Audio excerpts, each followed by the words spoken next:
Bismillahirrahmanirrahim. Assalamualaikum warahmatullahi wabarakatuh. Halo semuanya. Kita berjumpa lagi di pelajaran prakarya untuk kelas 8. Semoga semua dalam keadaan sehat, tetap semangat, tetap sekolah.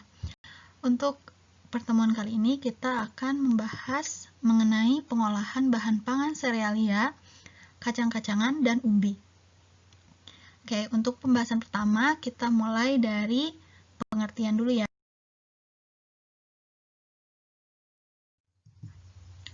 Untuk serealia, artinya yaitu jenis tumbuhan golongan tanaman padi-padian atau rumput-rumputan atau bisa disebut Gramineae yang dibudidayakan untuk menghasilkan bulir-bulir berisi biji-bijian sebagai sumber karbohidrat atau pati.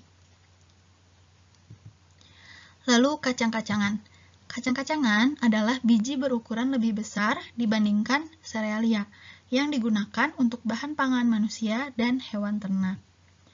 Lalu yang terakhir itu umbi. Umbi adalah organ tumbuhan yang mengalami perubahan ukuran dan bentuk atau pembengkakan sebagai akibat perubahan fungsinya.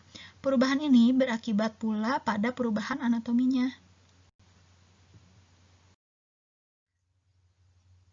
Lalu ada jenis serealia, kacang-kacangan, dan umbi.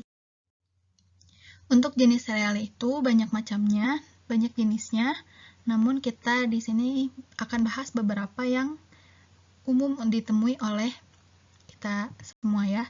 Yang pertama ada beras, lalu gandum, jagung, dan sorghum. Untuk kacang-kacangan, ada kacang kedelai, kacang tanah, dan kacang hijau. Lalu untuk umbi, ada singkong, ubi jalar, talas, dan kentang. Beras adalah butir padi yang sudah dipisahkan dari sekam. Beras mengandung karbohidrat yang kaya akan zat gula atau glukosa, sebagai sumber energi yang bermanfaat bagi tubuh untuk melakukan berbagai aktivitas. Lalu gandum memiliki kandungan karbohidrat cukup tinggi, sama seperti nasi, sehingga bisa dikonsumsi sebagai sumber energi untuk beraktivitas. Lalu jagung merupakan tanaman semusim. Jagung juga di sini bisa berfungsi sebagai sumber energi. Di Indonesia dikenal dua varietas jagung, yaitu ada jagung yang berwarna kuning dan juga ada jagung yang berwarna putih. Semua bagian tanaman jagung kurang lebih bisa dimanfaatkan untuk kebutuhan manusia. Lalu ada sorghum. Sorghum adalah tanaman serbaguna yang dapat digunakan sebagai sumber pangan, baik pangan ternak dan bahan baku industri. Tanaman sorghum sendiri itu mirip tanaman jagung ya. Untuk yang digambar ini adalah bentuk dari serealia, bentuk serealnya atau bentuk biji dari sorghum. Lalu kita pindah ke kacang-kacangan. Yang pertama ada kacang kedelai. Kedelai termasuk tanaman semusim yang memiliki banyak kandungan nutrisi, lemak, berbagai vitamin dan mineral, dan mengandung protein yang. Lalu ada kacang tanah. Kacang tanah sendiri mengandung banyak nutrisi yang dibutuhkan kesehatan, seperti serat, lemak jenuh, lemak tak jenuh, omega 6, vitamin C, A, D, E, K, dan B kompleks. Lalu kacang hijau merupakan tumbuhan yang termasuk suku polong-polongan atau kacang-kacangan. Manfaat dari kacang hijau sendiri banyak manfaatnya untuk kehidupan sehari-hari, utamanya sebagai sumber bahan pangan protein.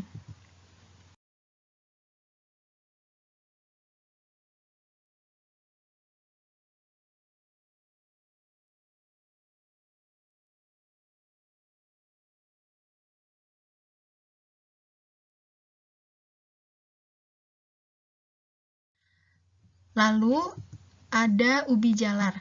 Ubi jalar merupakan salah satu bahan makanan yang sangat sehat dan sangat baik untuk semua orang.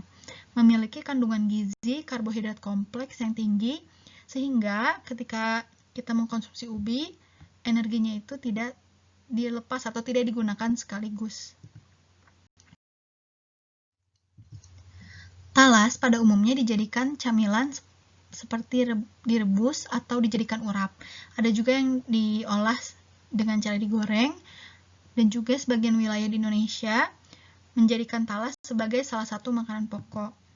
Tanaman talas yang dapat dimakan itu bagian umbinya ya, tunas muda, dan tangkai daunnya pun bisa dikonsumsi. Lalu terakhir ada kentang. Kentang adalah tanaman daerah di dataran tinggi yang beriklim tropis, merupakan sumber karbohidrat dengan kandungan tepung dan gula yang tinggi, vitamin dan serat yang dimanfaatkan sebagai makanan alternatif untuk yang menjalankan program diet. Nah, setelah menyimak penjelasan tersebut, ada tugas mandiri yang perlu dikerjakan. Setelah disebutkan beberapa contoh jenis dari bahan pangan serealia, kacang-kacangan, dan umbi, totalnya ada 11 jenis bahan pangan. Tugasnya yaitu silahkan untuk menyebutkan manfaat dari masing-masing bahan makanan yang telah dijelaskan.